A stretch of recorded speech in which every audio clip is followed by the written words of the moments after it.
A billionaire unexpectedly arrives home to find his nanny bound with her triplets. And the stunning finale. When a billionaire returns home early, he's met with a chilling sight: the nanny tied to a chair, her triplets terrified beside her. But the shocking truth waiting in the shadows is something no one could have predicted. Before we go into details, click subscribe, like and comment where you're watching from. I would be glad to know this story goes as far as Canada, all of the United States of America, Australia, Africa, and even the United Kingdom. So let me know where you're watching from on comment section. I pray may the good God Almighty bless and preserve you all and your family. Amen. Let's begin. The morning sun filtered through the floor-to-ceiling windows of the penthouse suite, casting golden rectangles across marble floors that gleamed like frozen lakes.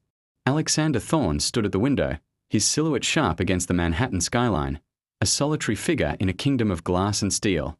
At 38, he had built an empire from nothing, Thorne Industries, a technological colossus that had revolutionized artificial intelligence and quantum computing. Forbes had dubbed him the modern Midas, and the moniker wasn't far from truth. Everything he touched turned to gold, except, it seemed, his personal life. His reflection stared back at him, dark hair threaded with premature silver, storm grey eyes that had witnessed both triumph and tragedy, a jawline that could have been carved from granite. Handsome, yes, but it was the kind of handsomeness that kept people at a distance, as if beauty itself could be a fortress wall.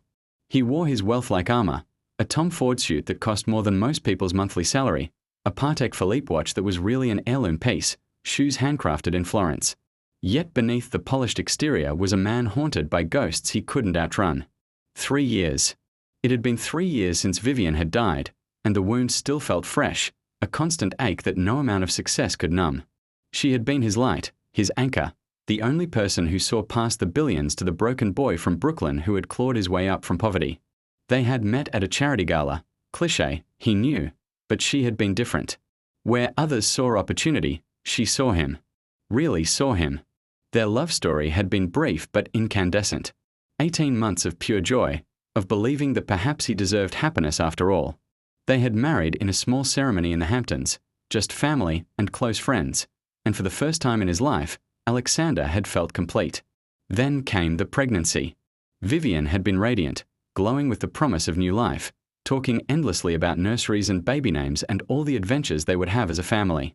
But fate, it seemed, had a cruel sense of irony. The complications had started in the 3rd trimester.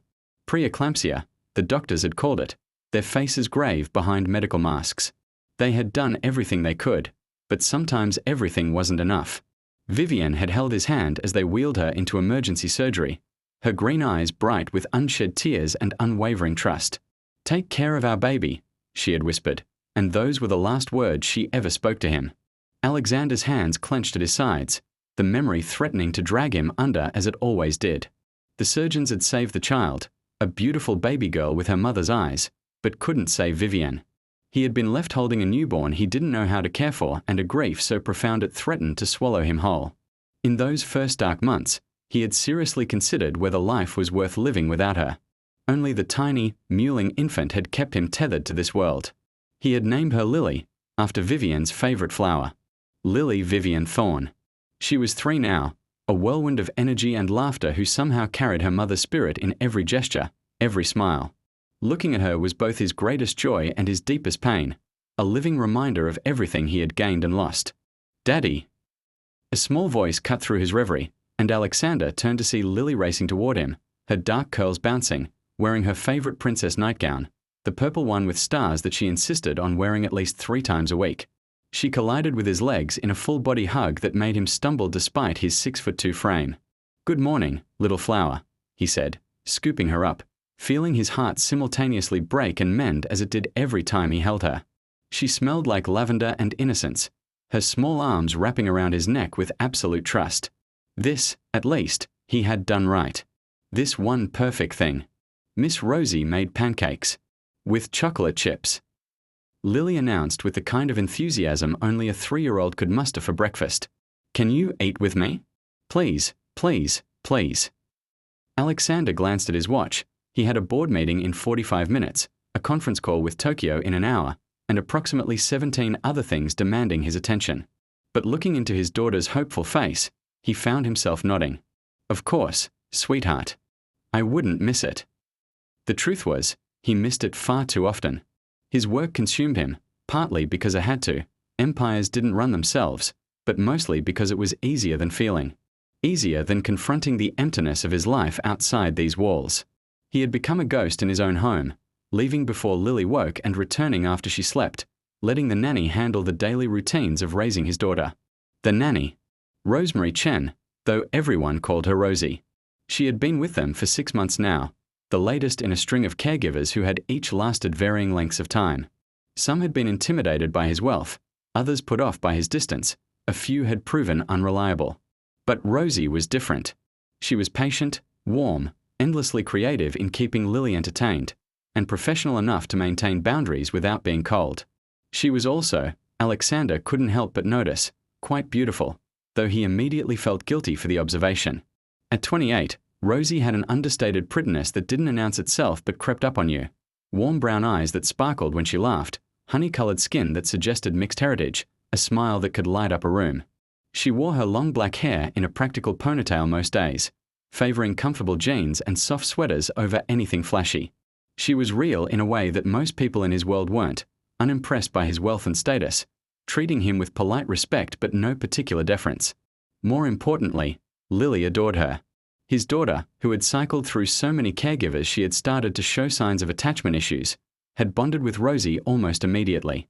Within weeks, the nightmares had decreased, the tantrums had calmed, and Lily had begun to laugh again. Really laugh, with her whole body, the way Vivian used to. For that alone, Alexander would have been grateful. He carried Lily to the dining room, where Rosie had indeed prepared an impressive breakfast spread. Chocolate chip pancakes, fresh fruit arranged in a rainbow, scrambled eggs, and what appeared to be homemade cinnamon rolls cooling on a rack. The woman could cook, another mark in her favor. "Good morning, Mr. Thorne," Rosie said, looking up from where she was pouring orange juice.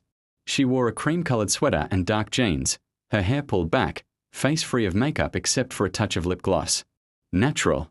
Unassuming. "I didn't expect to see you. Lily mentioned you usually have early meetings on Thursdays."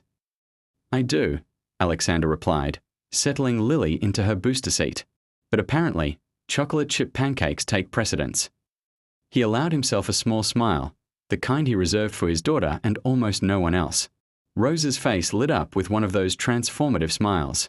"Well, I'm glad. She's been asking to have breakfast with you all week. Lily, remember what we talked about? Small bites, and use your fork, not your fingers." Alexander watched as his daughter obediently picked up a fork, shooting Rosie an adoring look. There was an ease between them that made something in his chest tighten. Not jealousy, exactly, but a complicated mix of gratitude and regret. Gratitude that his daughter had this warm, maternal presence in her life. Regret that he couldn't seem to provide it himself, that he was somehow failing at the most important job he'd ever had. "Are you eating with us, Miss Rosie?" Lily asked around a mouthful of pancake, syrup already decorating her cheeks. "I already ate, sweetheart, but I'll sit with you," Rosie said, taking a seat beside the child, napkin at the ready. She glanced at Alexander. "Coffee, Mr. Thorne? I made a fresh pot." "Thank you," he said, appreciating the gesture. She poured him a cup, black, 2 sugars, the way he liked it, without having to ask. She had noticed, then. Observed and remembered. It was a small thing, but in his experience, people either paid attention or they didn't. Rosie clearly did. Breakfast passed pleasantly, with Lily chattering about her upcoming ballet class and a book Rosie had been reading to her about a brave princess who saved herself. Alexander found himself actually relaxing, letting his daughter's joy wash over him, laughing when she got syrup in her hair and Rosie had to perform an emergency cleanup operation. "You're very good with her," he said quietly, when Lily had momentarily become absorbed in building a castle out of fruit pieces. Rosie ducked her head, a slight blush coloring her cheeks. "She's an easy child to love, Mr. Thorne. Smart, curious, sweet-natured. You and your late wife did something very right." The mention of Vivian sent a familiar knife through his heart, but he appreciated that Rosie didn't dance around it. So many people treated his loss like a shameful secret, never mentioning Vivian, as if pretending she hadn't existed would somehow make the grief easier. It didn't. "Vivian would have been a wonderful mother," he said, surprised by the steadiness of his own voice. "She would have been here for every breakfast, every scraped knee, every bedtime story. She would have been enough. The implication hung in the air, unlike him. Rose's expression softened with understanding. Children don't need perfect parents, Mr. Thorne. They need present ones. And from what I've seen, when you are here, you're really here. That matters more than you know. Before Alexander could respond, his phone buzzed with an insistent reminder. The board meeting. Reality crashed back in, the brief respite ending as it always did. He stood, pressing a kiss to Lily's curls. I have to go, little flower. But I'll try to be home for dinner tonight. Promise? Lily asked, and the hope in her voice nearly undid him.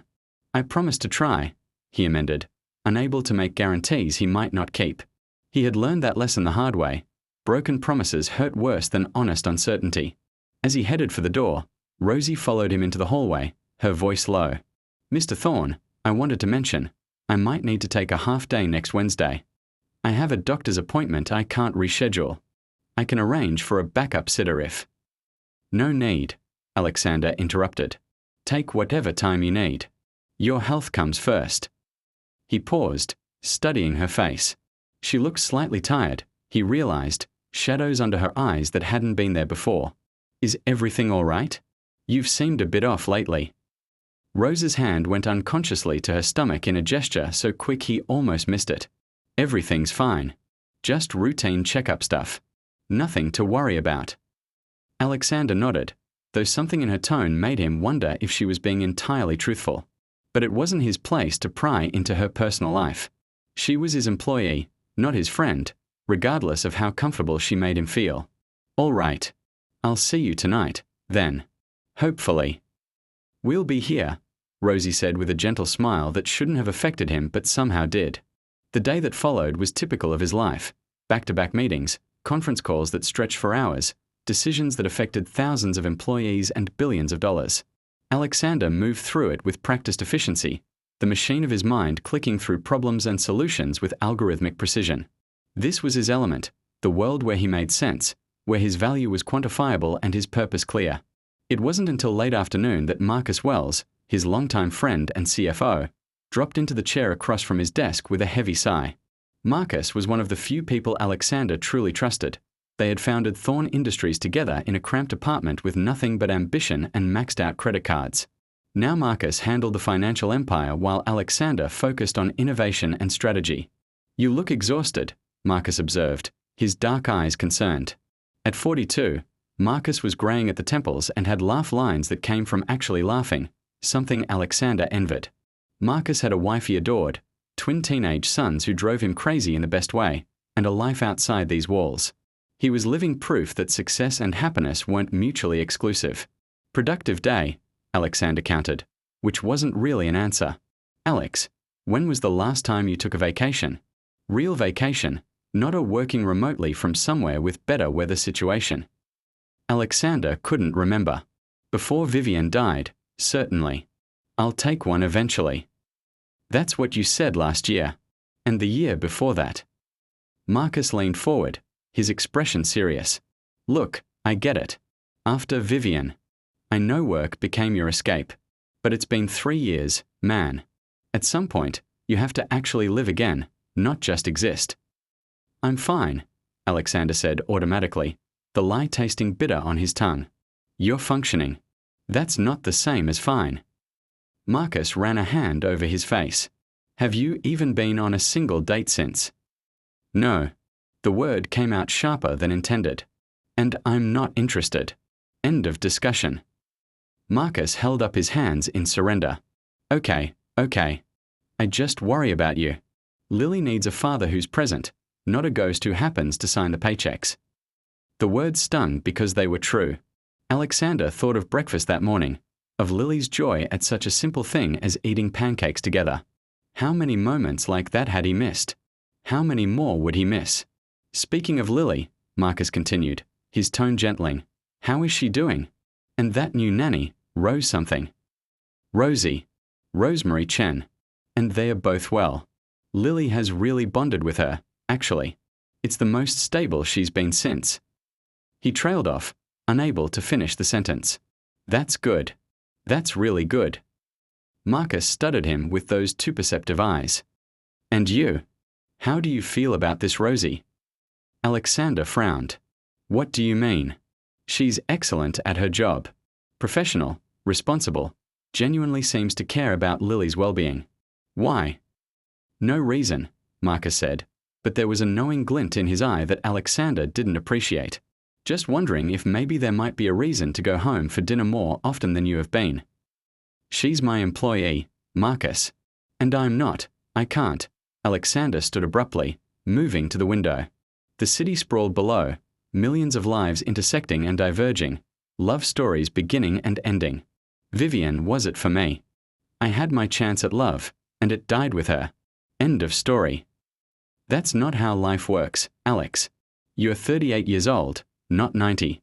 You're allowed to be happy again. Hell, you're allowed to even think about being happy again. Marcus joined him at the window. Vivian loved you.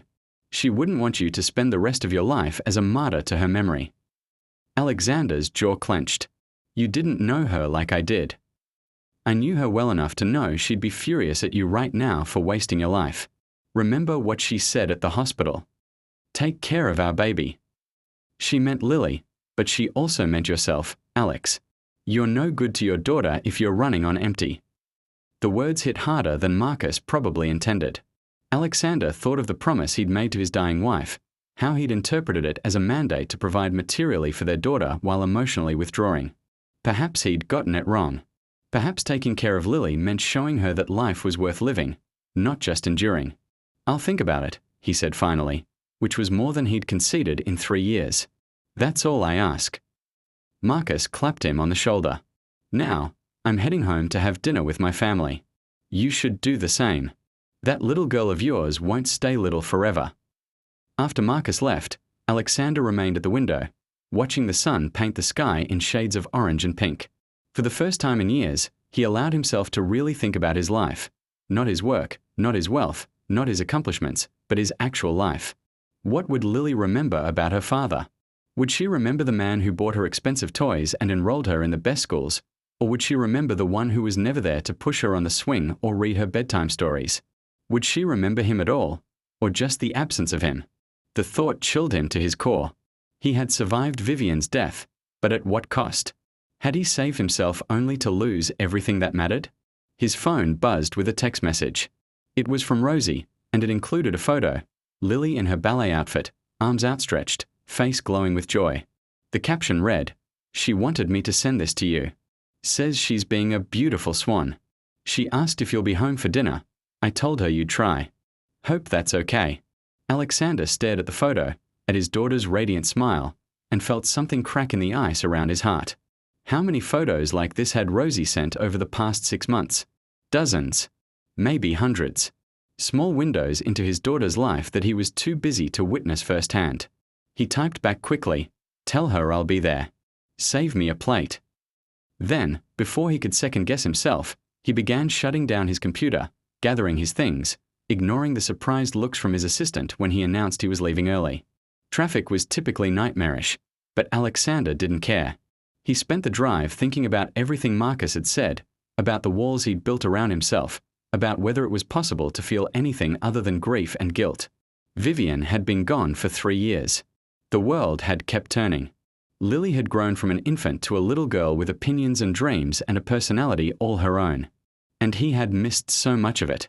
The penthouse was warm and bright when he entered, the smell of cooking filling the air. He could hear Lily's laughter from the kitchen, followed by Rose's voice singing some silly song about vegetables. For a moment, Alexander just stood there, listening, feeling like an intruder in his own home. Then Lily spotted him. "Daddy, you came. You came home." She launched herself at him with that fearless trust that children have, and he caught her, spinning her around as she shrieked with delight. "I promised I'd try," he said, holding her tight. "And I decided that trying wasn't good enough. So here I am. We are having spaghetti. Miss Rosie let me help make the meatballs, and I only dropped 2 on the floor," Lily announced proudly. Over his daughter's head, Alexander met Rose's eyes. She stood in the kitchen doorway, an apron around her waist, a smudge of flour on her cheek, and that smile that seemed to light her from within. "Welcome home," Mr. Thorne. Dinner's almost ready. Thank you, Rosie. It smells delicious. He set Lily down. Give me 5 minutes to change, and I'll help set the table. You don't have to, Rosie started, but he was already heading toward his room. I want to, he called back, and he meant it. Dinner that night was a revelation. Sitting at the table with his daughter, listening to her chatter about her day, helping her twirl spaghetti on her fork, feeling like a participant in her life rather than a spectator, it awakened something in Alexander that he'd thought had died with Vivienne. Not happiness, exactly, but something adjacent to it. Hope, maybe. Or the memory of what it felt like to be human. Rosie ate with them, at his insistence, and he found himself genuinely enjoying her company. She was intelligent and funny, with a dry wit that caught him off guard and made him laugh, actually laugh, for the first time in recent memory. She told stories about her childhood in San Francisco, about her large extended family, about her path to becoming a nanny, which had apparently been accidental. I was studying psychology in college, she explained, wiping sauce from Lily's chin, planning to go into child development research. But I needed a job to pay tuition, so I started babysitting for a family in Pacific Heights. Turned out I was better at the practical application than the theory. The kids I worked with were happy, the parents were grateful, and I was making more money than most of my professors. So, she shrugged. Sometimes life takes you where you need to go, not where you planned. Do you ever regret not finishing your degree? Alexander asked, genuinely curious. Rosie considered this, her head tilting thoughtfully. Sometimes. But then I think about all the children I've helped, all the families I've supported through difficult transitions. I've probably made more of a difference this way than I would have sitting in a lab somewhere. And I can always go back to school if I want. Life's long, you know. Life's long. The phrase struck Alexander oddly. His life felt simultaneously endless and terrifyingly short, each day bleeding into the next in a monotonous parade of obligations. When had he stopped thinking of the future as something to anticipate rather than endure? After dinner, he did something he hadn't done in months. He gave Lily her bath himself, getting soaked in the process when she decided to show him how her rubber duck could make huge splashes. He read her not 1 but 3 bedtime stories, doing all the voices, making her giggle until she had hiccups. He tucked her in, kissed her forehead, and whispered, "I love you, little flower. More than all the stars in the sky." "Love you too, Daddy," Lily mumbled, already half asleep. "Can you come home for breakfast again tomorrow?" The question was a small knife to his heart. "I'll try, sweetheart. I really will." When he emerged from Lily's room, Rosie was cleaning up the kitchen, humming softly to herself. She looked up when he entered, her expression warm. She was so happy tonight. "Thank you for being here." "I should have been here all along," Alexander said quietly, leaning against the counter. "Marcus, my CFO, told me today that I'm no good to Lily if I'm running on empty. I think he's right. I think I've been getting everything wrong." Rosie set down the dish she was washing and turned to face him fully. "You're not getting everything wrong, Mr. Thorne. You're grieving. You're trying to provide for your daughter in the way you know how. That's not wrong, it's just incomplete. But the fact that you're here tonight, that you're recognizing something needs to change, that's huge." "Is it?" He felt suddenly exhausted, the weight of 3 years of running from himself catching up all at once. "Sometimes I wonder if Lily would be better off without me. If maybe I should let my sister raise her, or—" "Stop." Rose's voice was sharp, cutting through his spiral. She crossed the space between them, her brown eyes fierce. "Don't you dare finish that sentence. Lily doesn't need perfection, Mr. Thorne. She needs her father. The man who spins her around when he comes home, who does funny voices when reading stories, who looks at her like she hung the moon. That's the father she needs. Not some martyred ghost who thinks is not good enough." Alexander stared at her, stunned by the passion in her voice. "You barely know me." "I know enough," Rosie said firmly. "I know that you work yourself to exhaustion trying to build a future for her. I know that you keep every drawing she's ever made in your office. I know that when you think no one's looking, you stare at her like she's the most precious thing in the world and you're terrified you'll break her. I know that you're trying, Mr. Thorne. Maybe not in all the right ways yet, but you're trying. And that counts for something." The silence stretched between them, charged with something Alexander couldn't quite name.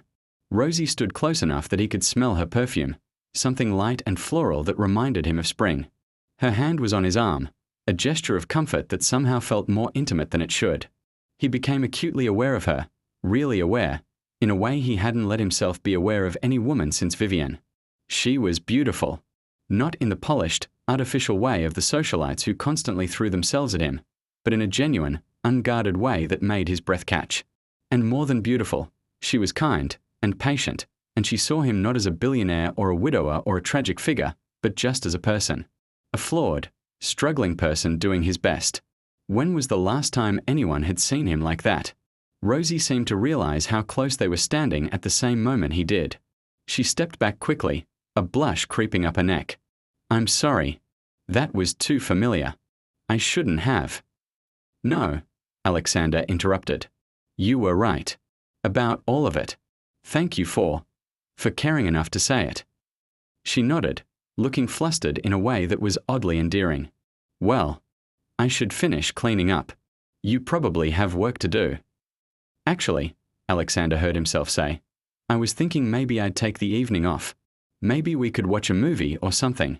Unless you have plans." Rose's eyes widened in surprise. "Oh, no, no plans. But are you sure? I mean, I'm your employee, not your friend." Alexander offered, "Because I could use one of those, if you're interested." A slow smile spread across her face, and Alexander felt something shift in his chest. "Yeah, okay. I'd like that." They ended up on the couch with terrible reality TV playing in the background, Rose's choice, and he was surprised to find he didn't mind. She was funny commentary for every ridiculous moment, making him laugh more in 2 hours than he had in 2 years. They talked about everything and nothing, books they loved, places they wanted to travel, embarrassing childhood stories. Rosie told him about growing up with 4 siblings in a cramped apartment, about how her parents had immigrated from China and worked 3 jobs each to give their children better opportunities. Alexander found himself sharing things he'd never told anyone, about his own poverty-stricken childhood in Brooklyn, about nights when he'd gone to bed hungry, about the shame of wearing second-hand clothes and being the scholarship kid at a school full of trust fund babies. "I think that's why I work so hard," he admitted. "I'm still that scared kid, terrified it could all disappear, that I could end up right back where I started." "That's not going to happen," Rosie said gently. "You've built something real, Mr. Thorne. Something that lasts. But maybe it's time to trust that foundation enough to actually enjoy what you've built." "Call me Alexander," he said suddenly. "Or Alex. Mr. Thorne makes me feel like my grandfather." She grinned. "Only if you stop calling me Miss Chen when Lily's not around. It's just Rosie." "Deal, Rosie." It was past midnight when Rosie finally yawned and stretched. "I should get to bed. Early morning with your energetic daughter awaits." Alexander walked her to the door of her suite, the guest apartment attached to the penthouse that came with the nanny position. At the threshold, she turned back, her expression thoughtful. "Tonight was really nice. Thank you for seeing me as a person, not just the help." "Thank you for seeing me as a person, not just a paycheck," he countered. "And Rosie, I'm glad you're here. Not just for Lily. For all of this." Something passed between them in that moment, something unspoken but undeniable. Then Rosie smiled, said goodnight, and slipped into her apartment, leaving Alexander standing in the hallway wondering what the hell had just happened. He lay awake for hours that night, staring at the ceiling, his mind a riot of thoughts. For 3 years, he had been certain that he was done with feeling anything beyond grief and obligation.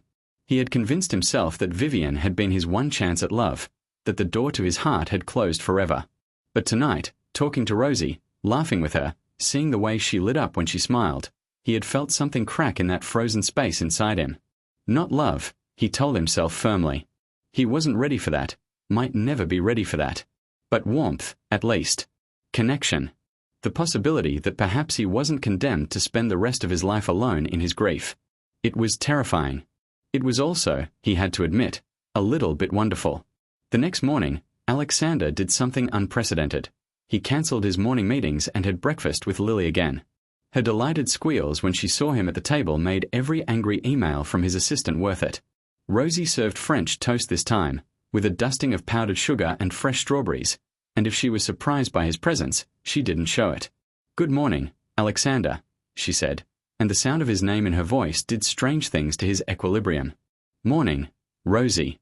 Something smells amazing." They fell into an easy rhythm over the following days. Alexander found himself coming home earlier, making excuses to spend time in the common areas where Rosie and Lily played. He started joining them for dinner most nights, then for afternoon activities, trips to the park, visits to the children's museum, lazy Sundays reading books on the couch. He told himself it was for Lily, that he was simply being a better father, more present in his daughter's life. And that was true, as far as it went. But he couldn't deny the way his heart rate picked up when Rosie walked into a room, or how he found himself watching her when she didn't know he was looking, the way she hummed while cooking, how she danced with Lily to silly songs, the concentration on her face when she was reading. Marcus noticed, of course. During their weekly strategy meeting, he commented, "You seem different lately. Lighter. I don't suppose this has anything to do with that pretty nanny of yours." "It has to do with spending more time with my daughter," Alexander said firmly. "Uh-huh. And the fact that the nanny happens to be there has nothing to do with it. She's my employee, Marcus. So hire a different nanny. Problem solved." Alexander glared at him. "It's not that simple. Lily is attached to her. I can't just uproot her life because I have some passing attraction." "Is it passing?" Marcus asked shrewdly. "Because from where I'm sitting, you haven't stopped talking about Rosie said and Rosie thinks for the past 2 weeks. When was the last time you were this animated about anything that wasn't a quarterly report?" Alexander had no good answer for that. A month passed, then 2. Spring gave way to summer, and the penthouse filled with laughter and light in a way it hadn't since Vivian died. Alexander found himself looking forward to coming home, found himself planning his days around the moments he could steal with Lily and Rosie. But he was careful to maintain boundaries. She was his employee, and he was her boss. Nothing could happen between them. It would be inappropriate, an abuse of power dynamics, and potentially devastating to Lily if things went wrong. So he kept his feelings locked away, content, or so he told himself, with friendship. Rosie, for her part, seemed equally careful to maintain professional distance, even as their relationship deepened into genuine friendship. They talked about everything: books, movies, philosophy, their dreams, and fears. She told him about her past relationships, a boyfriend in college who had wanted her to give up her ambitions, a brief engagement to a lawyer that had ended when she realized she was more in love with the idea of marriage than the actual man. "I think I've been waiting for something real," she admitted one evening while they sat on the terrace, watching the sunset paint the sky. Lily was asleep inside, and they had fallen into a habit of these quiet conversations after she went to bed. "Not perfect. I don't believe in perfect. But real. Someone who sees me and doesn't want to change me. Someone I can build a life with, not just a house." "That's rare," Alexander said quietly. "I had that once. I don't think you get it twice." Rosie turned to look at him, her expression unreadable in the fading light. "I think you sell yourself short. Just because you lost something precious doesn't mean you're not allowed to find something else precious. Different, maybe, but equally valuable." "Is that what you think? That I could just replace Vivian?" "God, no." Rose's hand found his, squeezing gently. "You can't replace people, Alexander. They're not interchangeable. But you can make room for new people. Love isn't a finite resource. Having more of it doesn't diminish what came before." Her hand was warm in his, and Alexander found himself gripping it tighter than he should, as if she were an anchor in a storm he didn't know he was drowning in. "What if I'm not capable of it anymore? What if that part of me died with her?" When Rosie returned that evening, Alexander was surprised by how relieved he felt to see her. She looked pale, tired, and there was something in her eyes that made his chest constrict with concern. "How did it go?" he asked, keeping his voice light. "Fine," she said, but her smile was strained. "Everything's fine. Did you two have a good afternoon?" "We had a tea party," Lily announced, racing over to hug Rose's legs. "And Daddy did all the voices for the animals, and he said he's going to play with me more. Isn't that great, Miss Rosie?" "That's wonderful, sweetheart," Rosie said, but her attention was on Alexander, and there was something in her gaze, gratitude mixed with what looked like profound sadness, that unsettled him. That night, after Lily was asleep, Alexander found Rosie on the terrace again, staring out at the city. She looked small somehow, diminished, and every instinct in him screamed that something was wrong. "Talk to me," he said, settling into the chair beside her. "Something's been off for weeks now. The doctor's appointments, the way you look sometimes when you think no one's watching. What's going on?" Rosie was silent for a long moment, and when she finally spoke, her voice was barely above a whisper. "I'm pregnant." The words hung in the air between them, and Alexander's world tilted on its axis. Pregnant. Rosie was pregnant, which meant there was a man somewhere, a relationship he hadn't known about, a whole part of her life he knew nothing about. The jealousy that crashed through him was irrational and overwhelming. He had no claim on her, no right to feel anything about who she chose to be with. But God help him, the thought of her with someone else, carrying someone else's child, made him want to put his fist through a wall. "The father," he managed, his voice rough. Are you too? Then why does your heart still beat?" Rosie asked softly. "Why do you still laugh at Lily's jokes, still care about Marcus's kids' soccer games, still notice when the sunset is beautiful? You're not dead, Alexander. You're scared. There's a difference." He wanted to argue, to insist that she didn't understand, that his situation was unique. But sitting there with her hand in his, watching the city lights begin to twinkle below, he couldn't find the words. Because maybe she was right. Maybe he was just scared. Before he could respond, Rose's phone buzzed. She glanced at it, and her expression shifted, something flickering across her face too quickly for him to read. Worry. Fear. "Everything okay?" he asked. "Yes, fine." "Yes, fine," she said, but she had pulled her hand away, and the moment was broken. "Just a reminder about that doctor's appointment tomorrow. I should probably get to bed. Early morning." She stood quickly, offering him a smile that didn't quite reach her eyes. "Good night, Alexander." "Good night, Rosie." He watched her go, noting the slight stiffness in her shoulders, the way her hand went to her stomach again, that gesture he'd noticed before. Something was off, but he couldn't put his finger on what. And it wasn't his place to pry, he reminded himself. They were friends, yes, but she was entitled to her privacy. Still, he couldn't shake the feeling that something was wrong.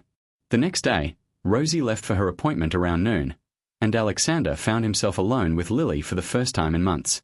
His daughter looked up at him with wide eyes, as if uncertain what to do with him without Rosie there as a buffer. "So," Alexander said, sitting down on the floor where Lily was playing with her dolls, "what should we do this afternoon?" Lily's face brightened. "Can we have a tea party? Miss Rosie and I have them all the time, but she says you're too busy for pretend tea." "There is no father," Rosie said flatly. "I mean, biologically there is, obviously. But he made it very clear he wants nothing to do with me or this baby. Actually, he made it clear he wants me to get rid of it."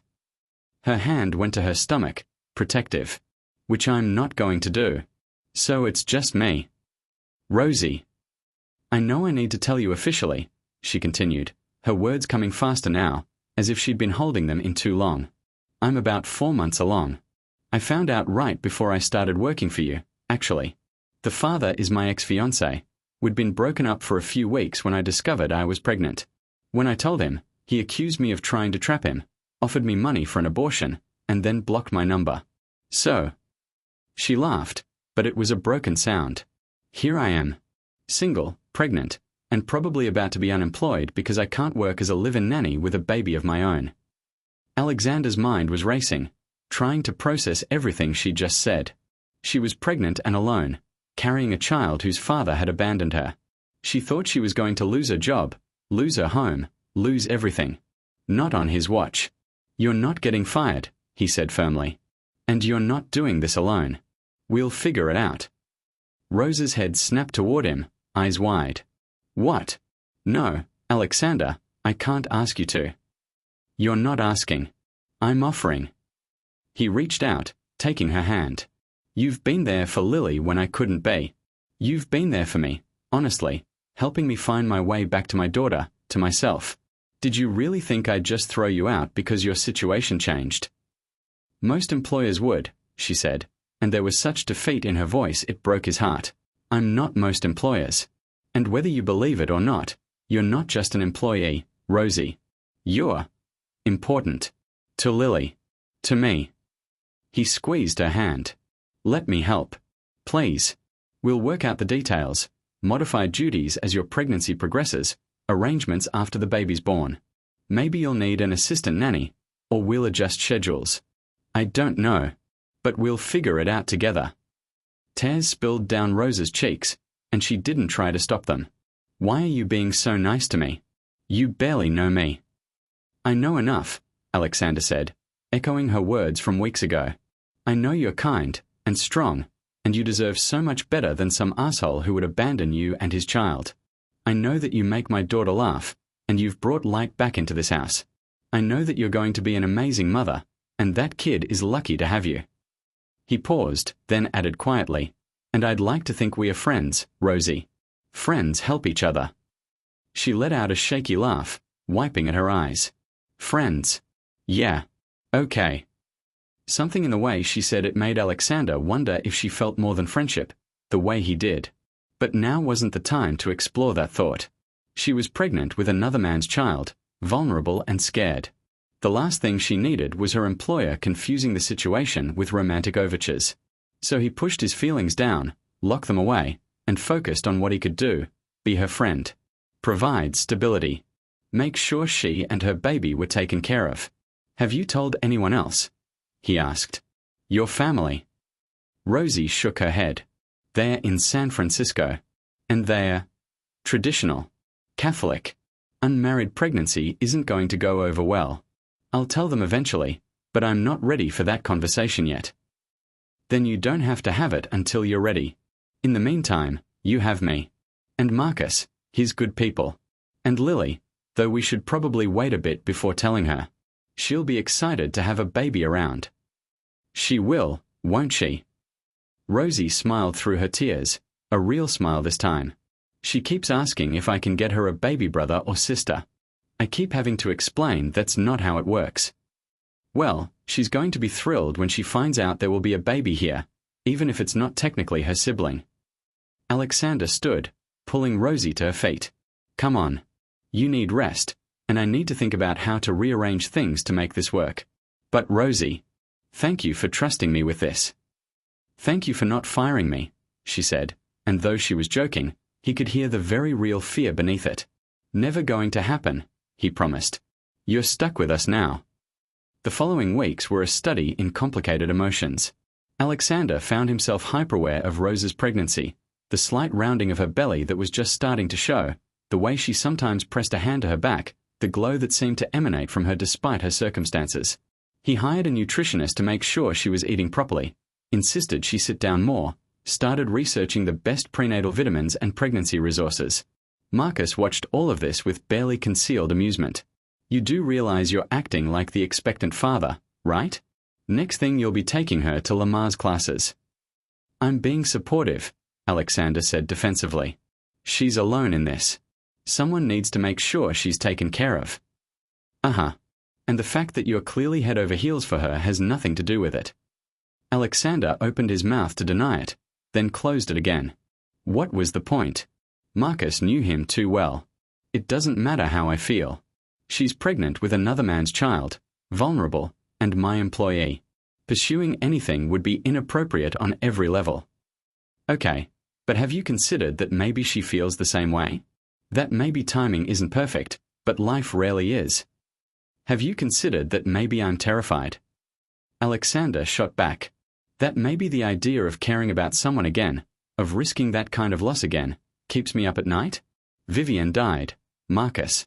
She was here, and then she wasn't, and it nearly destroyed me. How do I risk that again? Marcus's expression softened. Alex, I get it. I do. But you can't live your whole life afraid of losing people. That's not living. That's just existing. And I think Rosie might be worth the risk. The conversation haunted Alexander in the days that followed. Was he being a coward, hiding behind excuses? Or was he being smart, protecting everyone involved from a messy situation? He didn't have an answer. What he did have was a growing pile of baby catalogs on his desk, because apparently he couldn't stop himself from looking at cribs and strollers and tiny clothes that made his heart ache with memories of Lily's infancy. He found himself imagining Rosie holding her baby, the love that would shine in her eyes, and wishing, God, he wished, that things were different. That maybe, in another life, another timeline, that baby could be theirs. The thought terrified him so much he immediately shut it down, but it kept creeping back, unwelcome and persistent. Lily, meanwhile, had noticed that Miss Rose's tummy was getting bigger and had asked about it with the blunt curiosity of children. They'd decided to tell her together, sitting her down one evening after dinner. You know how sometimes mommies grow babies in their tummies? Rosie had said, using language they'd agreed on. Well, there's a baby growing in my tummy right now. In a few months, there's going to be a little baby here in the penthouse with us. Lily's eyes had gone wide as saucers. Really? A real baby? Can I hold it? When the baby's big enough and strong enough, yes, you can help, Rosie assured her. But you have to be very gentle, because babies are fragile. I'll be so gentle, Lily promised solemnly. Then, with the lightning-fast subject changes of toddlers, she turned to Alexander. Daddy, does this mean Miss Rosie is like a mommy? The question had stopped them both cold. Alexander had looked at Rosie, seeing his own uncertainty reflected in her eyes, before carefully saying, Miss Rosie is the mommy to her baby. Just like your mommy Vivian was your mommy. Different babies, different mommies. But my mommy's in heaven, Lily said, with the matter-of-fact acceptance of a child who'd never known anything different. Miss Rose's baby gets to have her here. That's good, right? That's very good, Rosie had said softly, her eyes suspiciously bright. Now, a week later, Alexander couldn't stop thinking about that conversation. About how naturally Lily had accepted the situation, how she'd already started talking to Rose's stomach, telling the baby about all the things they'd do together. His daughter was excited about this baby in a way that made his chest tight with conflicting emotions. It was Marcus who finally pushed him over the edge. They were having lunch at Alexander's favorite restaurant, ostensibly to discuss the upcoming product launch, when Marcus set down his fork and said, I'm going to be blunt. You're in love with her. Marcus. Let me finish. You're in love with Rosie. She's probably in love with you, though she's better at hiding it. You're both dancing around it because of timing and circumstances and your pathological fear of being happy again. Meanwhile, there's a baby coming who's going to need stability and love, and you've got more than enough of both to offer. So what exactly are you waiting for? A sign from God? Because I hate to break it to you, but this is pretty much as clear a sign as you're going to get. She's pregnant with another man's child, Alexander said, the words tasting bitter. So, you going to love that baby any less because you didn't contribute DNA? You adopted children who grow up with adoptive parents who love them just as much as biological parents do. Hell, look at you and Lily. Your genetics don't determine your capacity to love. Your heart does. What if I screw it up? What if I can't be what she needs? What if you can? Marcus countered. What if you stop catastrophizing for 5 seconds and consider that maybe, just maybe, this could work? That maybe Vivian's death wasn't the end of your story, but a chapter? That maybe there's more waiting for you if you're brave enough to reach for it. Alexander stared at his friend, feeling something shift inside him. A door he'd kept locked tight beginning to crack open. I wouldn't even know where to start. Start by telling her how you feel. The rest will figure itself out. Marcus grinned. Unless you want to wait until she goes into labor and you have a dramatic declaration in the delivery room. I mean, that's also an option, but significantly more stressful. Despite everything, Alexander laughed. You're an idiot. An idiot who's right. Now finish your lunch and go home to your girls. Yes, both of them. The drive home felt endless. Alexander's heart hammered against his ribs, his palms sweating in a way they never did during multi-million-dollar negotiations. This was terrifying in a completely different way, putting himself out there, risking rejection, risking hope. But Marcus was right. He couldn't keep living in fear. Vivian wouldn't have wanted that. Hell, if she could see him now, she'd probably be furious at him for wasting 3 years. He found Rosie in the nursery, the room that had been Lily's but was now transitioning into a space for the new baby. She was sitting in a rocking chair, one hand on her stomach, staring at the wall where Lily's artwork still hung. Hey, he said softly, not wanting to startle her. She looked up, and the smile she gave him was tired but genuine. Hey yourself. Lily's at her playdate, and I was just sitting. thinking, "This is all getting very real." 5 months to go, Alexander said, moving into the room. His eyes caught on the pile of baby clothes on the dresser, tiny onesies and soft blankets. Plenty of time to prepare. "I don't feel prepared at all," Rosie admitted. "I'm terrified, actually. I'm going to be responsible for another human life, and I have no idea what I'm doing. What if I mess up? What if I'm a terrible mother?" "You won't be," Alexander said with absolute certainty. "You're going to be amazing. I've watched you with Lily. You're patient, creative, nurturing. This baby is lucky to have you. Even though I'm doing it alone." Her voice was small, vulnerable in a way he'd rarely heard. "You're not alone." Alexander took a breath, gathering his courage. "Rosie, I need to tell you something, and I need you to let me get through it before you respond, okay?" She nodded, her eyes wide. "When you first came to work for me, I was barely functioning. I was going through the motions of life but not actually living. I'd convinced myself that I was done, that Vivian was my one shot at happiness and I'd lost it. But then you came in, and slowly, bit by bit, you helped me find my way back. Not just to Lily, but to myself. You made me remember what it feels like to laugh, to hope, to want more than just the next business deal." He moved closer, kneeling in front of the rocking chair so he could look up at her. "Somewhere along the way, I fell in love with you. I didn't mean to. I fought it tooth and nail, told myself it was impossible, inappropriate, too complicated. But the heart doesn't care about logistics, apparently. And mine has decided it belongs to you." Rose's hand flew to her mouth, tears already streaming down her face. "I know the timing is terrible," Alexander continued. "You're pregnant, you're my employee, I'm your boss, I'm a widower with a 3-year-old, and this is all kinds of messy. But Marcus asked me today what I was waiting for, and I realized I've already wasted 3 years. I don't want to waste any more. So here's what I'm proposing." He reached out, taking her free hand in both of his. "Let me be there for you. For all of it, the pregnancy, the birth, raising this baby. Not as your employer, not as a friend, but as someone who loves you and wants to build a life with you. I know I'm not this baby's biological father, but I want to be its dad, if you'll let me. I want to love this child the way I love Lily, completely, unconditionally, without reservation." "Alexander," Rose's voice broke on his name. "I'm not asking you to marry me right now," he said quickly. "I know that would be rushing things, putting too much pressure on you. But I'm asking for a chance. A real chance. To date you, to court you properly, to show you that this isn't just some savior complex or misplaced gratitude. I love you, Rosie. The real you, your kindness, your strength, your terrible taste in reality TV, the way you hum when you're cooking, how you defend me to my own daughter even when I don't deserve it. All of it. I love all of it." The silence that followed felt eternal. Rosie stared at him, tears still falling, her hand trembling in his. For a horrible moment, Alexander thought he'd made a catastrophic mistake, that he'd read everything wrong and ruined the one good thing in his life besides Lily. Then Rosie laughed, a wet, joyful sound that went straight to his heart. "You idiot," she said, cupping his face with her free hand. "I've been in love with you for months. I thought I was being so professional, keeping it hidden, but apparently I'm terrible at it if Marcus figured it out." "Wait, you love me?" Alexander's brain was having trouble processing this information.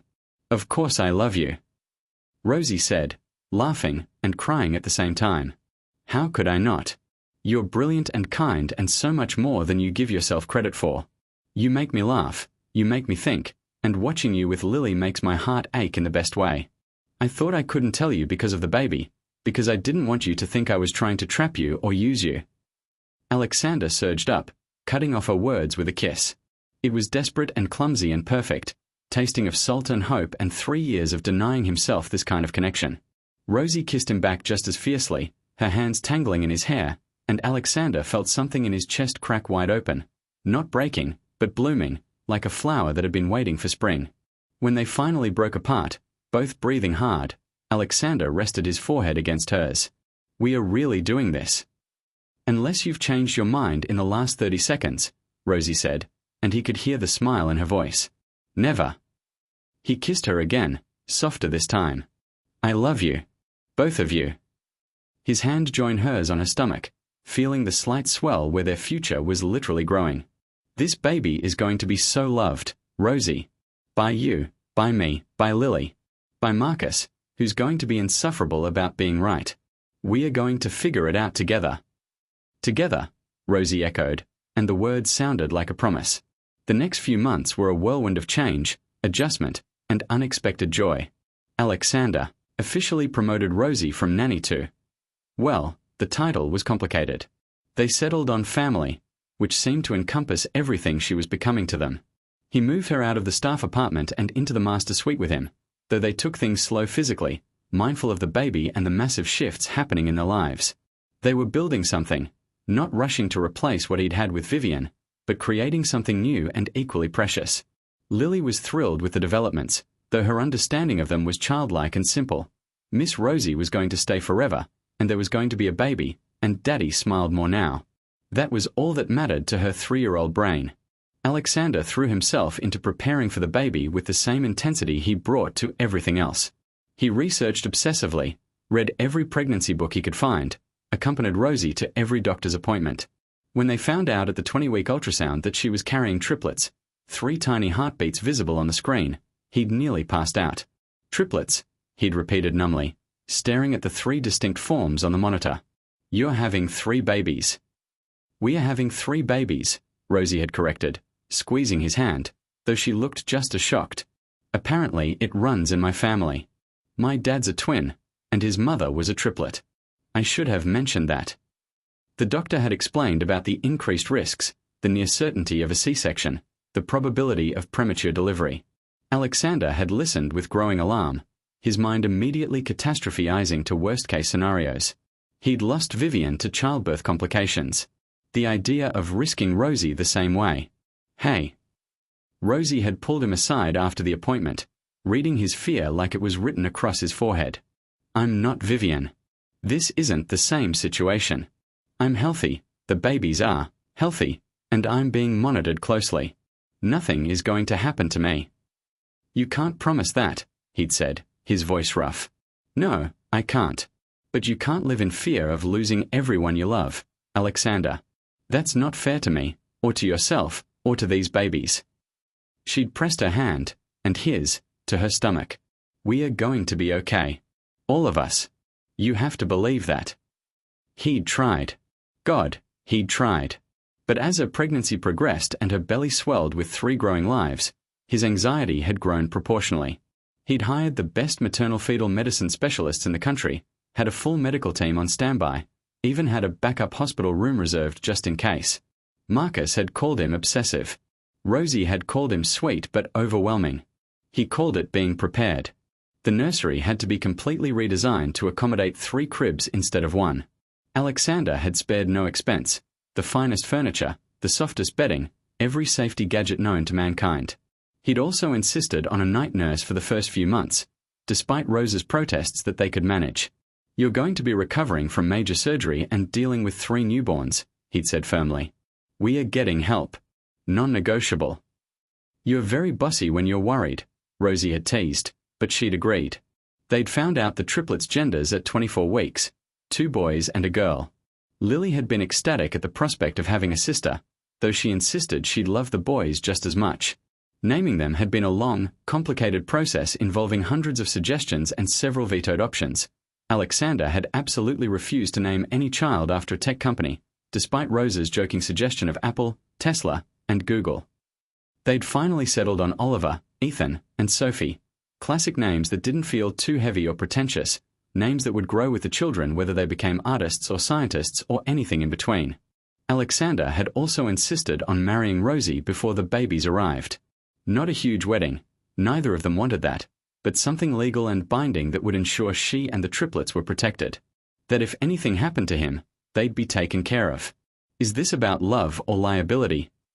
Rosie had asked, though she'd been smiling. Both, he'd admitted. I want the world to know you're my wife, that these children are mine in every way that matters. But yes, I also want to make sure you're protected. Is that so terrible? It's very you, she'd said fondly. Romantic and practical in equal measure. Yes, Alexander. I'll marry you. They'd wed in a simple ceremony at City Hall with Marcus, his wife, and Lily as witnesses. Lily had worn a flower crown and taken her role as flower girl very seriously, scattering petals with solemn concentration. Alexander had cried when Rosie walked toward him, not in a big, dramatic way, but quiet tears that he didn't bother to hide. She was beautiful in a simple cream dress that accommodated her pregnant belly, her hair loose around her shoulders, and when she took his hands, he'd felt something click into place, like the final piece of a puzzle he hadn't known was incomplete. "I love you," he'd whispered as they exchanged rings. "I love you too," she'd whispered back. "All of you." The brilliant businessman, the devoted father, the man who researches triple strollers at 2 in the morning. He'd laughed and kissed her and felt more complete than he had in years. The triplets arrived at 34 weeks, which was earlier than ideal but not unexpected for multiples. Alexander had been in a meeting when Rose's water broke, and he'd never moved faster in his life, leaving a room full of confused executives as he sprinted for the elevator. He'd made it to the hospital just as they were wheeling her into the OR for the C-section. She'd looked scared but determined, reaching for his hand as he scrubbed in to join he. "You've got this," he'd said, pressing a kiss to her forehead. "You're the strongest person I know." The surgery had been controlled chaos, doctors calling out updates, nurses moving with practiced efficiency, monitors beeping steadily. Alexander had held Rose's hand above the surgical drape, keeping up a steady stream of reassuring nonsense while internally freaking out. Then he'd heard it, a tiny, angry cry. Then another. Then a third. 3 healthy babies, the doctor had announced, and Alexander had felt his knees go weak with relief. "Dad, do you want to cut the cords?" He'd looked at Rosie, who'd nodded through exhausted tears, and he'd carefully cut the umbilical cords of 3 tiny humans who were already squalling their displeasure at being evicted from their warm home. They'd been small, just over 4 pounds each, but fierce. Oliver had come out crying the loudest. Ethan had been quieter, more observant.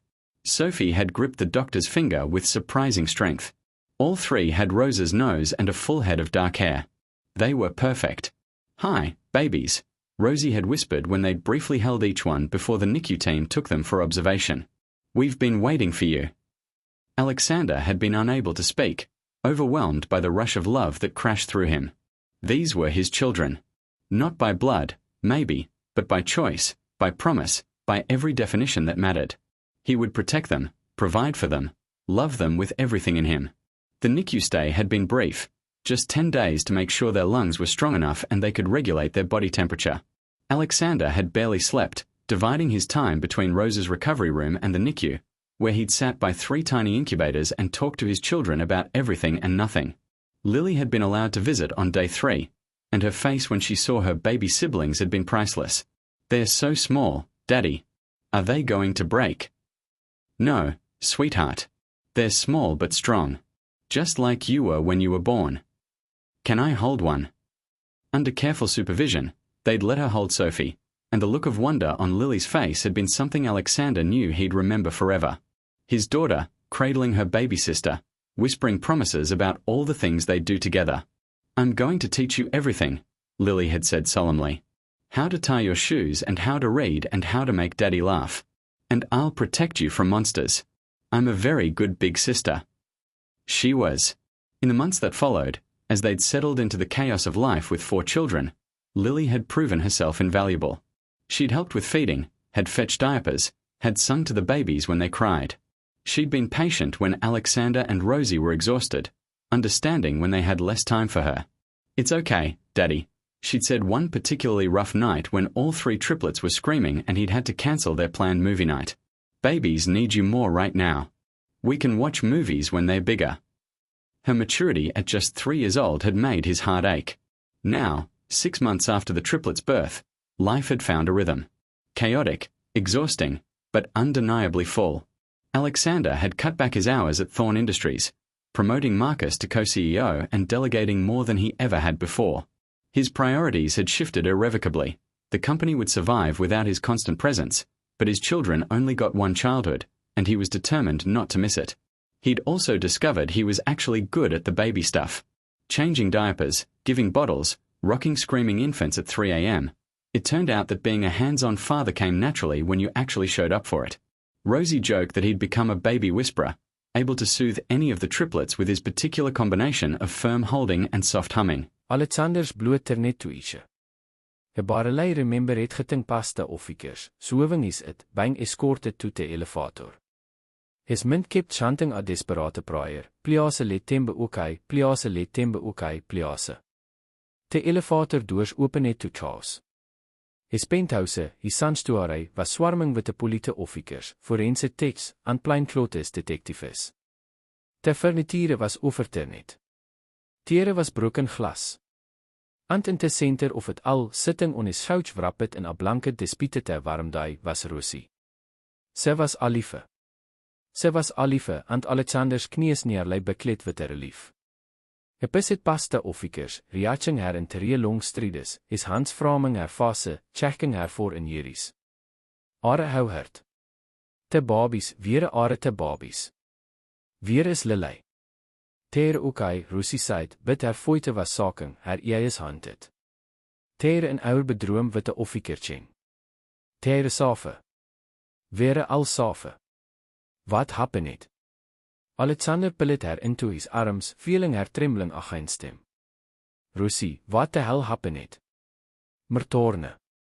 The detective from the Pone Cal approached, a tall black man in his 50s with a kind ears and a grim expression. Im detective Morrison. Houer wie vir aan children are paisisale en armet, bid hy vir beentrauge a traumatic experience. En nie toe as kou so gestions. Vertel me what happened, Alexander demanded, his arms tightening protectively around Rosie. Morrison adjunct glances with his partner, a young Asian woman. At approximately 4:30 this afternoon, a man gainet access to our penthouse. Hy had AKA, so security let him up believing hy was authorized. Alexander's bloed ran cold. Wo? Where is still confirming identity, but Mestorne has tentatively identified him as David Chen, her ex-fiancé and the biological father of the triplets. Alexander's blood turned to ice. He barely remembered getting past the officers, showing his ID, being escorted to the elevator. His mind kept chanting a desperate prayer. Please let them be okay. Please let them be okay. Please. The elevator doors opened to chaos. His penthouse, his sanctuary, was swarming with police officers, forensic techs, and plainclothes detectives. The furniture was overturned. There was broken glass. And in the center of it all, sitting on his couch wrapped in a blanket despite the warm day, was Rosie. She was alive. She was alive, and Alexander's knees nearly buckled with relief. He pushed past the officers, reaching her in 3 long strides, his hands framing her face, checking her for injuries. Are you hurt? The babies. Where are the babies? Where's Lily? They're okay, Rosie said, but her voice was shaking, her eyes haunted. They're in your bedroom with Officer Chen. They're safe. We are all safe. What happened?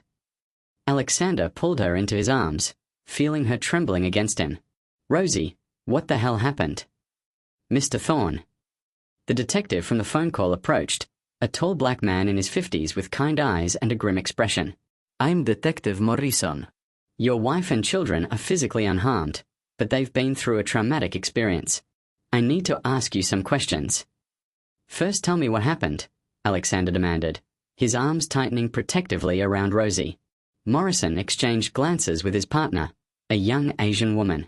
At approximately 4:30 this afternoon, a man gained access to your penthouse.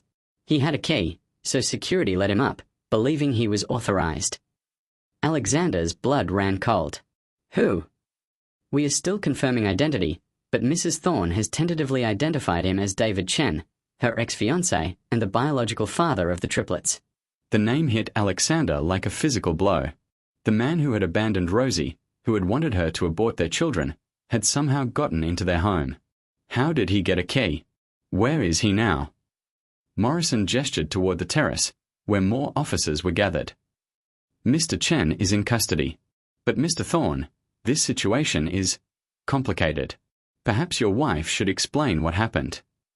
Alexander looked down at Rosie, who was crying silently now, her whole body shaking. He guided her back to the couch, sitting beside her, keeping one arm around her shoulders while taking her hand with his other. Tell me. Whatever it is, just tell me. Rosie took a shuddering breath. I was in the nursery with the boys. Lily was in her room practicing her dance routine. Sophie was napping in the bassinet beside me. I heard the elevator, but I thought it was you coming home early. Then I heard Lily scream. Alexander's jaw clenched so hard it ached. I ran to her room, and he was there. David. Just standing in her doorway, staring at her. Lily was terrified. She didn't know him, didn't understand why this stranger was in our home. I grabbed her, pulled her behind me, asked David what he was doing here. And Alexander prompted when she paused, her eyes distant with the memory. He said he'd been thinking. That he'd made a mistake letting me go, letting his children go. That he wanted another chance, wanted us to be a family. Rose's laugh was bitter and broken. After 9 months of silence, of pretending we didn't exist, he suddenly decided he wanted to play father. I told him to leave, that he had no right to be here. That's when I saw the rope. Alexander's heart stopped. Rope. He'd brought rope, zip ties. He said if I wouldn't come willingly, he'd make me come. That those were his children, and he had rights. Rose's voice cracked. He was going to take them, Alexander. Take the triplets and disappear. He said I could come too, that we could be a real family away from you. Rage, pure and incandescent, flooded through Alexander. He tried to kidnap them. He tried, Detective Morrison confirmed. But your wife is remarkably resourceful. Tell him the rest, Mrs. Thorne. Rosie wiped her eyes. I told him I'd go with him, that I just needed to pack bags for the babies. He followed me to the nursery, and I could see he'd already put zip ties on the door handles. He'd been planning this, preparing. While I was packing, I managed to hit the panic button on the security system, the silent one that goes straight to the police. Alexander hadn't even known they had a silent panic button.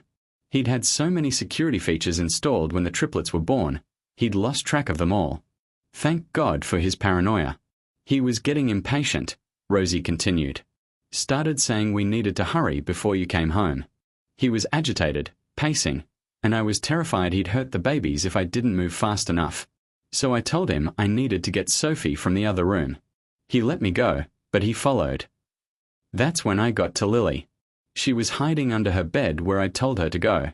I grabbed her, ran for the master bedroom, and locked us all inside.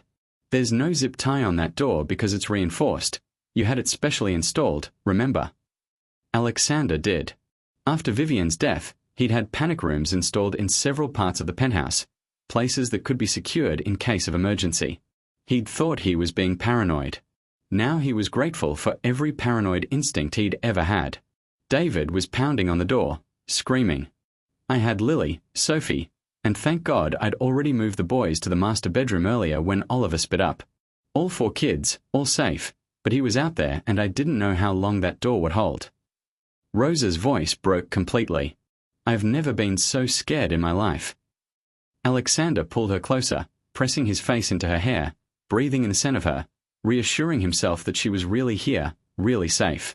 You were so brave. So incredibly brave. Police arrived within 6 minutes, Morrison said. Found David Chen attempting to break down the master bedroom door. He resisted arrest, claimed he had parental rights, that Mrs. Thorne had kidnapped his children.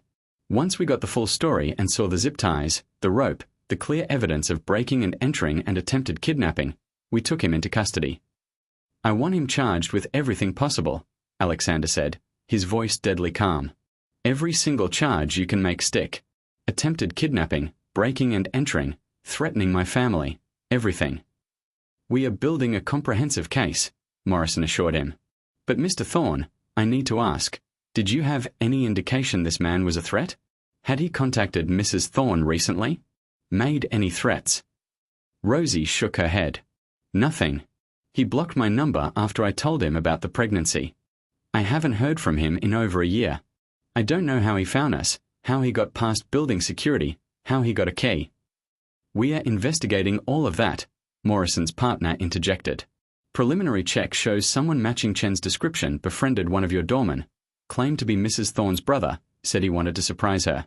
The doorman duplicated his own master key as a favor. He's being questioned now. Fire him, Alexander said flatly, and sue him for everything he has. His negligence nearly cost me my family. That's between you and your building management, Morrison said diplomatically. For now, we need formal statements from both of you.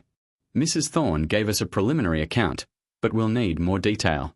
And we'll need to interview Lily, though we have specialists for that given her age.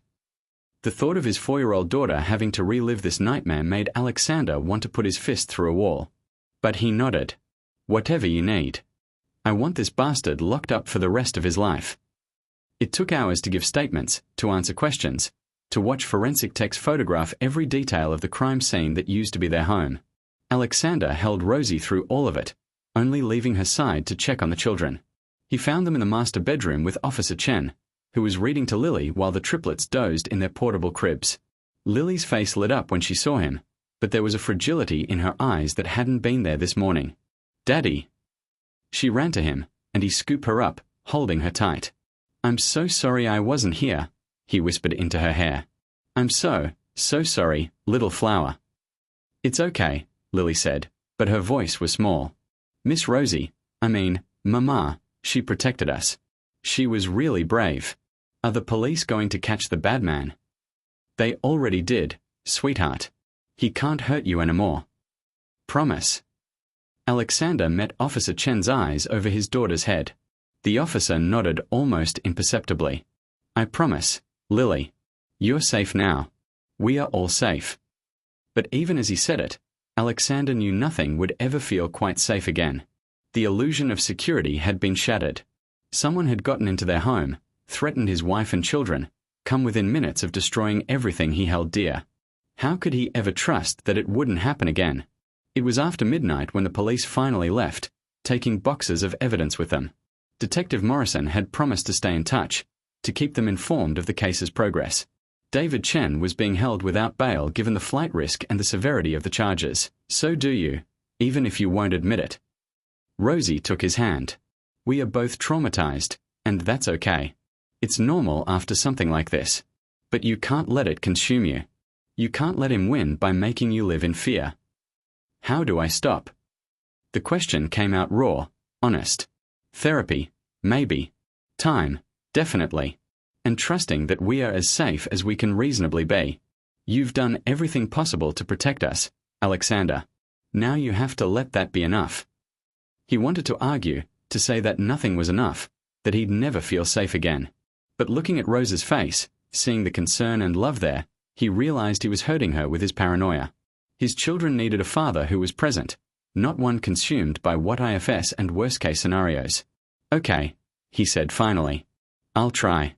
But I'm not getting rid of the bodyguards." "Deal." She smiled, pulling him into a kiss. "Now come to bed.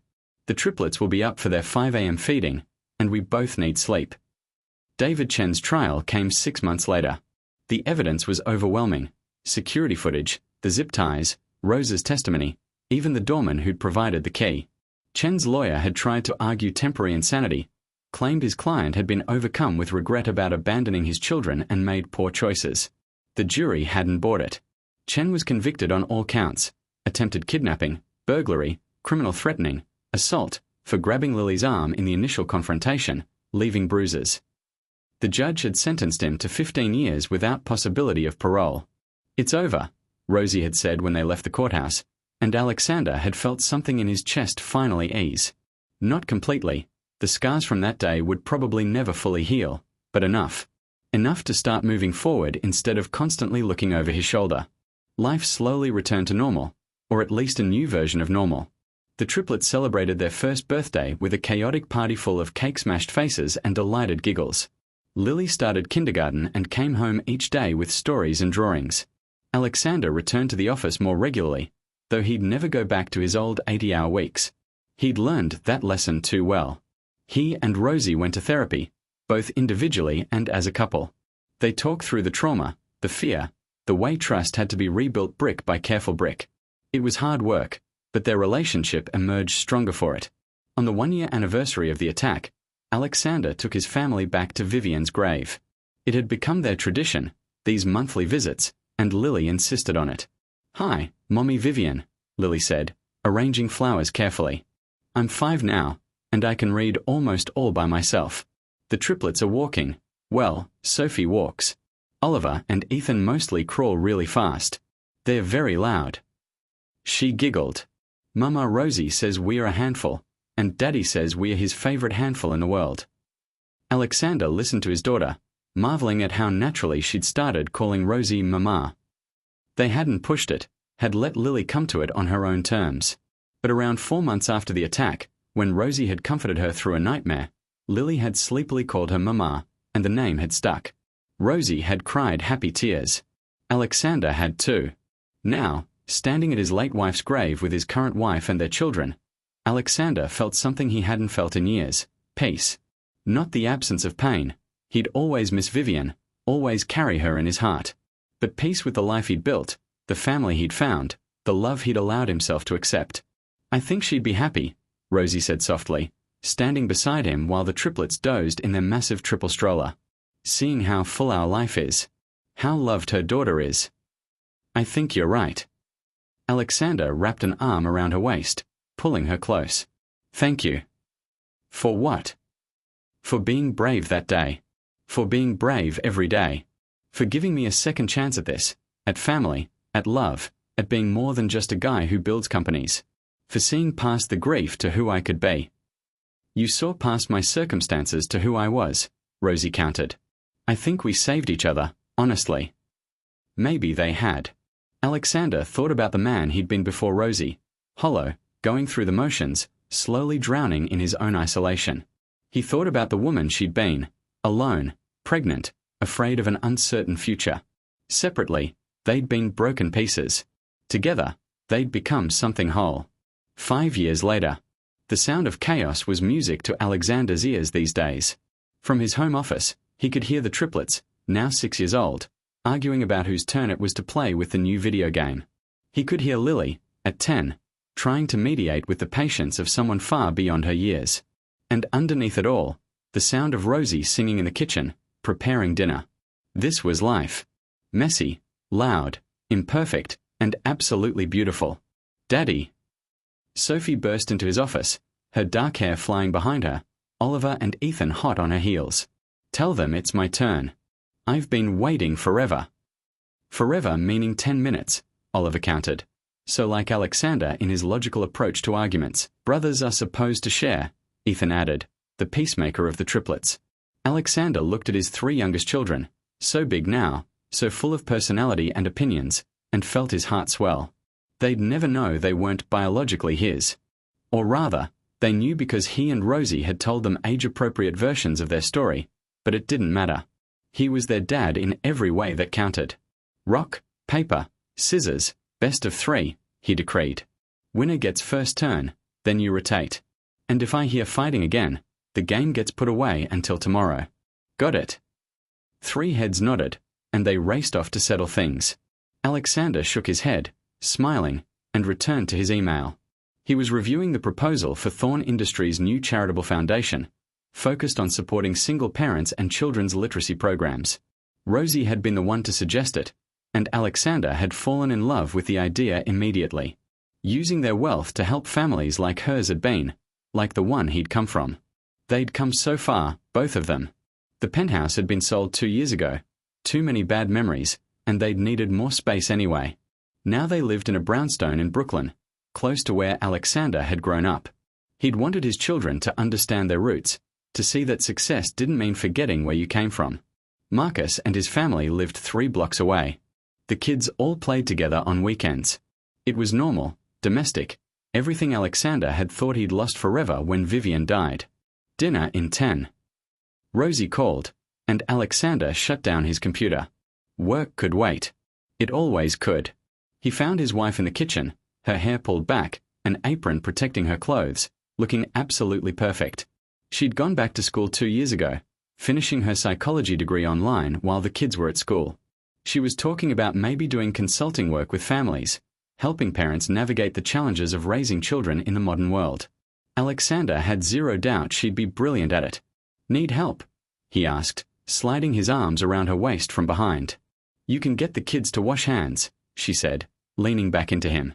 And maybe wrangle them into seats without World War III breaking out. Tall order. He kissed her neck. But I'll see what I can do. Dinner was its usual controlled chaos. Food was spilled, arguments broke out over who got more garlic bread, and Lily regaled them with a detailed story about drama in her 5th grade class.